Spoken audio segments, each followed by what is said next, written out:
ভারতের আকাশে উড়বে বাংলাদেশের যুদ্ধবিমান। 18টির বেশি দেশের 66টি যুদ্ধবিমানের সাথে যোগ দেবে আমাদের C-130। সবকিছু ঠিক থাকলেও ভারতের আয়োজনে যোধপুরে শুরু হওয়া বহুজাতিক মহড়ায় বিমান না পাঠানোর সিদ্ধান্ত নিয়েছে বাংলাদেশ। এমন তথ্য প্রকাশ করেছে ইন্ডিয়া টুডে সহ বিভিন্ন ভারতীয় গণমাধ্যম। স্বৈরাচারী শেখ হাসিনার পতনের পর থেকেই টানটান উত্তেজনার মধ্যে আছে দুই দেশের সম্পর্ক। এমন অবস্থায় বিমান প্রত্যাহারের বিষয়টি কি ভারতের বিরুদ্ধে কৌশলী কোনো জবাব? দিল্লির আমন্ত্রণ আগের মতো গুরুত্ব না দেওয়ার কারণ কি হতে পারে?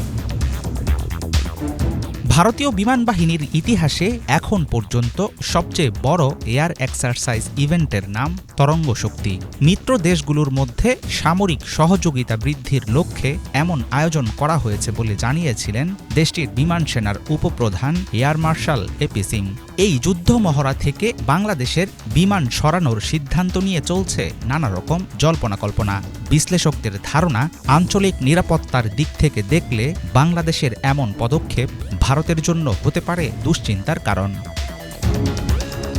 6 থেকে 14 আগস্ট তামিলনাড়ুতে অনুষ্ঠিত হয়েছে মহড়ার প্রথম পর্ব। 1 সেপ্টেম্বর থেকে 14 সেপ্টেম্বর পর্যন্ত রাজস্থানের যোধপুর বিমান ঘাঁটিতে চলবে দ্বিতীয় পর্ব। এই পর্বেই C-130 বিমানসহ অংশ নেয়ার কথা ছিল বাংলাদেশের, কিন্তু নির্ধারিত কোনো কারণ না জানিয়ে মহড়া থেকে সরিয়ে নেওয়া হয়েছে C-130। প্রকাশিত খবরে জানা গেছে, বিমান না থাকলেও পর্যবেক্ষক হিসাবে অনুশীলনে উপস্থিত থাকবেন বাংলাদেশ বিমান বাহিনীর কর্মকর্তারা।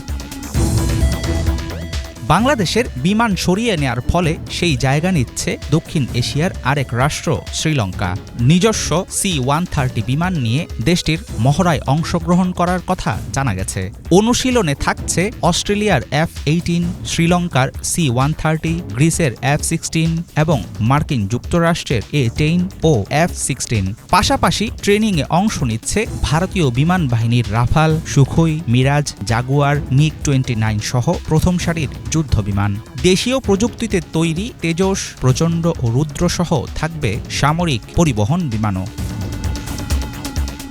হাসিনার ক্ষমতাকালেই তৈরি হয়েছিল চীনের সাথে বাংলাদেশের যৌথ মহড়ার সম্ভাবনা। বার্তা সংস্থা সিনহুয়া গত এপ্রিলে জানিয়েছিল, মে মাসের শুরুর দিকে হতে পারে এই মিলিটারি এক্সারসাইজ। হুঁশিয়ারি দিয়ে ভারত তখন বলেছিল, দুই দেশের সামরিক মহড়ার দিকে তীক্ষ্ণ নজর রাখবে দেশটি। দিল্লির সাথে চলমান তিক্ততার মাঝেই বাড়তে পারে ঢাকা-বেইজিং মিত্রতা। আন্তর্জাতিক বিশ্লেষকদের ধারণা, তরঙ্গ শক্তি থেকে বাংলাদেশের বিমান সরিয়ে নেয়ার সিদ্ধান্ত আরও বিষিয়ে তুলতে পারে দ্বিপাক্ষিক সম্পর্ক।